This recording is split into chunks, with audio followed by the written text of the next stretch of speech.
Welcome to fun focus Tamil. நான் ஜான்சி. இன்றைக்கி நம்ம பேச போகிற விஷயம் உங்கள் வாழ்க்கையில் பல முறை நீங்கள் சந்தித்த ஒரு தருணத்தை பற்றி தான். ஒருத்தர் முன்னாடி போய் நிற்கிறீங்க, அவங்க உங்கள் கண்ணை நேரடியாக பார்க்குறாரு. அந்த நிமிஷம் உங்கள் மூளைக்குள்ளே என்ன நடக்கும்? டக்குன்னு ஒரு ஷாக் அடித்த மாதிரி இருக்கும். சொல்ல வந்த வார்த்தை தொண்டையிலேயே நிற்கும். பார்வை தானாக தரைக்கு போகும். ஏன் அப்படி நடக்குது? உனக்கு தைரியம் இல்லை, நீ ஒரு கோலன்னு யாராவது உங்ககிட்ட சொல்லியிருக்கலாம். ஆனால் இன்னைக்கு நான் சொல்ல போகிறது வேற. இது உங்கள் மூளை பண்ணுற ஒரு பெரிய டிசைன் விஷயம். இன்னைக்கு இந்த வீடியோவை நீங்கள் முழுசாக பார்த்தீங்கன்னா ஐ கான்டாக்ட் பற்றினதான உங்களோட மொத்த பார்வையும் மாறப்போகுது. வாங்க வீடியோக்குள்ள போகலாம். முதல்ல ஒரு விஷயத்தை தெளிவுபடுத்திக்கலாம். நான் அவரோட 2 கண்ணையும் பார்த்தேன்னு யாராவது சொன்னால் அது பொய். மனித கண்களோட அமைப்புப்படி ஒரு நேரத்தில் ஒரு புள்ளியைத்தான் நம்மளால் பார்க்க முடியும். நீங்கள் ஒருத்தரோட 2 கண்ணையும் ஒரே நேரத்தில் பார்க்க முயற்சி பண்ணிங்கன்னா உங்கள் மூளை குழம்பிடும். ஏன்னா இடது கண் ஒரு தகவலை அனுப்பும், வலது கண் இன்னொரு தகவலை அனுப்பும். மூளைக்கு டபுள் டேட்டா போகிறதுனால அது ஹேங் ஆகிடும். அதனால தான் நம்ம என்ன பேசினோம் என்ன பேச போனோங்கிற விஷயமே சடனாக நம்மளுக்கு மறந்து போயிடுது. சினிமாவில் வேணால் அப்படி காட்டலாம். ஆனால் நிஜத்தில் ஒருத்தர் உங்கள் 2 கண்ணையும் ஒரே நேரத்தில் பார்க்குறாருன்னா அது உங்களை ஒரு பொருளாக பார்க்குறாருன்னு அர்த்தம், ஒரு மனுஷனாக இல்லை. ஸோ இனிமேல் 2 கண்ணையும் பார்க்கணும்னு ட்ரை பண்ணாதீங்க. ஏன் நமக்கு பயம் வருதுன்னு தெரியுமா? நாம் இன்னும் காட்டுவாசிகளாக இருந்த காலத்தில் ஒருத்தரோட கண்ணை நேரடியாக ஒத்து பார்க்கறதுங்கிறது நான் உன்னை சண்டைக்கு கூப்பிட்றேன் அப்படிங்கிற சிக்னல். நீங்கள் கவனிச்சிருக்கிறீங்களா? 2 சிங்கம் சண்டை போடுறதுக்கு முன்னாடி ஒருத்தர் கண்ணை இமைக்காமல் பார்ப்பாங்க. இன்றைக்கும் நாம் அந்த ஆதி காலத்தை குணத்தை மனுஷங்களுக்குள்ள வச்சுருக்குறோம். அதனால தான் ஒருத்தர் கண்ணை நம்ம பார்க்கும்போது நம்ம உடம்புல ஹார்மோன் சுரக்குது. இது உங்களை அறியாமலேயே உங்களை ஆபத்தான சூழ்நிலையில் இருக்கிற மாதிரி உணர வைக்குது. அதனால தான் நமக்கு வேர்க்குது, நடுக்கம்லாம் வருது. மனுஷங்களோட வலது பக்க மூளை தான் ரைட் பிரெயின் உணர்ச்சிகளை கட்டுப்படுத்துது. நம்ம இடது கண் பார்க்குற விஷயம் வலது கண் மூளைக்கு தான் போகும். அதனால் நீங்கள் ஒருத்தர்கிட்ட எமோஷ்னலாக அன்பாக பேசணும்னு நினைக்கிறீங்கன்னா அவரோட இடது கண்ணை மட்டும் பாருங்கள். இது நேரடியாக அவங்க மனசோட கனெக்ட் ஆகிற மாதிரி ஒரு ஃபீல் கொடுக்கும். இதுவே ஒரு பிஸ்னஸ் மீட்டிங்கில் இருக்கிறீங்கன்னா அவங்க வலது கண்ணை பாருங்கள். இது உங்களுக்கு ஒரு சைக்கலாஜிக்கலான பவரை கொடுக்கும். ஏன் கண்ணை பார்த்தா சொல்ல வந்த விஷயம் மறந்து போகுது? நம்ம மூளையில் ப்ரீப்ரோன்டல் கான்டாக்ட்னு ஒரு இடம் இருக்குது. இதுதான் நம்ம என்ன பேசணும்னு யோசித்து வார்த்தைகளை தேடும். அதே சமயம் நாம் ஒருத்தர் கண்ணை பார்க்கும்போது அவங்க முகத்தில் இருக்கிற 43 தசைகள் கொடுக்குற சிக்னலை புரிஞ்சுக்க நம்ம மூளை ரொம்ப கஷ்டப்படும்.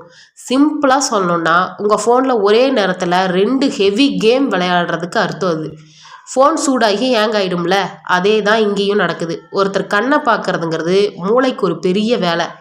அந்த வேலையை செஞ்சிட்ருக்கும்போது வார்த்தைகளை தேடுற வேலையை மூளை நிப்பாட்டிடும். அதனால தான் நீங்கள் பிளாங்க் ஆகிடுவீங்க. இது ஒரு டெக்னிக்கல் எரர். எல்லா பார்வையும் ஒன்று கிடையாது. இதில் 3 விதம் இருக்குது. சமூக பார்வை, இது ஒரு முக்கோணம் மாதிரி. ஒரு கண், அப்புறம் வாய், அப்புறம் இன்னொரு கண். இது சாதாரணமாக நண்பர்கள்கிட்ட பேசுறது. அதிகார பார்வை, இது 2 கண்ணுக்கும் மேலே இருக்கிற நெற்றி பொட்டு பகுதியை மட்டும் பார்த்து பேசுறது. இது நீங்கள் ரொம்ப ஸ்ட்ராங்காக இருக்கிறத காட்டும். காதல் பார்வை, இது கண்களையும் தாண்டி முகத்தோட மற்ற பகுதிகளையும் சேர்த்து பார்க்குறது. நீங்கள் யார்கிட்ட பேசுகிறீங்கன்னு தெரிஞ்சுக்கிட்டு அதுக்கு ஏற்ற மாதிரி உங்கள் பார்வையை மாற்றிக்கணும். எல்லார்கிட்டையும் ஒரே மாதிரி முறைச்சி பார்த்தா இது சண்டையில் தான் முடியும். இப்போ நான் உங்களுக்கு ஒரு உதாரணம் சொல்கிறேன். ஒரு இன்டர்வியூக்கு போகிறீங்க, இல்லை ஒரு பொண்ணுக்கிட்ட முதல் முறையாக பேசுகிறீங்கன்னு வச்சுக்குவோம். போன உடனே அவங்க கண்ணை உத்து பார்த்தீங்கன்னா அவங்க பயந்துடுவாங்க, இல்லை உங்களுக்கு பயம் வரும், இல்லைனா பதட்டம் வரும். அதுக்கு பதிலாக அவங்க முகத்தில் இருக்கிற டீ வடிவத்தை இமேஜின் பண்ணிக்கோங்க. 2 புருவம், அப்புறம் மூக்கு. இந்த ஏரியாவில் உங்கள் பார்வையை மெதுவாக சுழட்டி விடுங்க.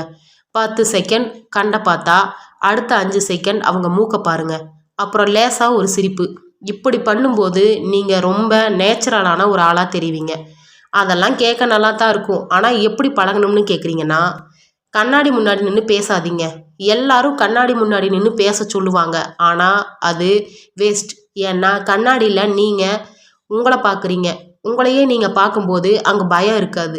டிவி நியூஸ் பாருங்கள். நியூஸ் வாசிக்கிறவங்க கேமராவை பார்த்து பேசுவாங்க.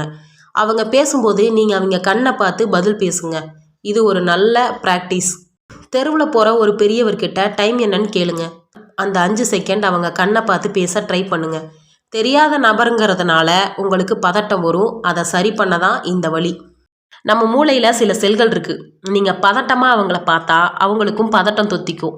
நீங்கள் ரிலாக்ஸாக ஒரு கண்ணை பார்த்து பேச ஆரம்பித்தா அவங்க மூளையும் ரிலாக்ஸ் ஆகிடும். அப்புறம் என்ன, உங்கள் 2 பேருக்குள்ளேயும் பேச்சு ரொம்ப சுமூகமாக முடியும். ஒரு குரூப்பில் பேசுகிறீங்கன்னு வச்சுக்குவோம். அப்போ எல்லாரையும் பார்க்கணும்னு கேட்டால் இல்லை.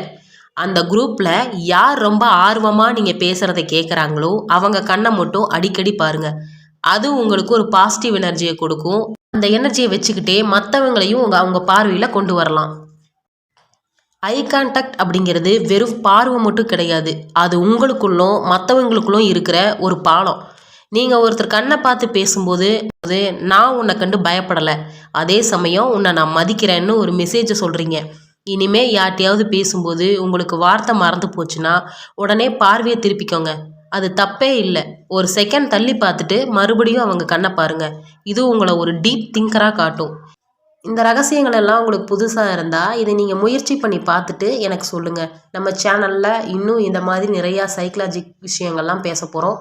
மறக்காமல் சப்ஸ்கிரைப் பண்ணி வச்சுக்கோங்க. தேங்க்ஸ் ஃபார் வாட்சிங். நான் ஜான்சி ராணி.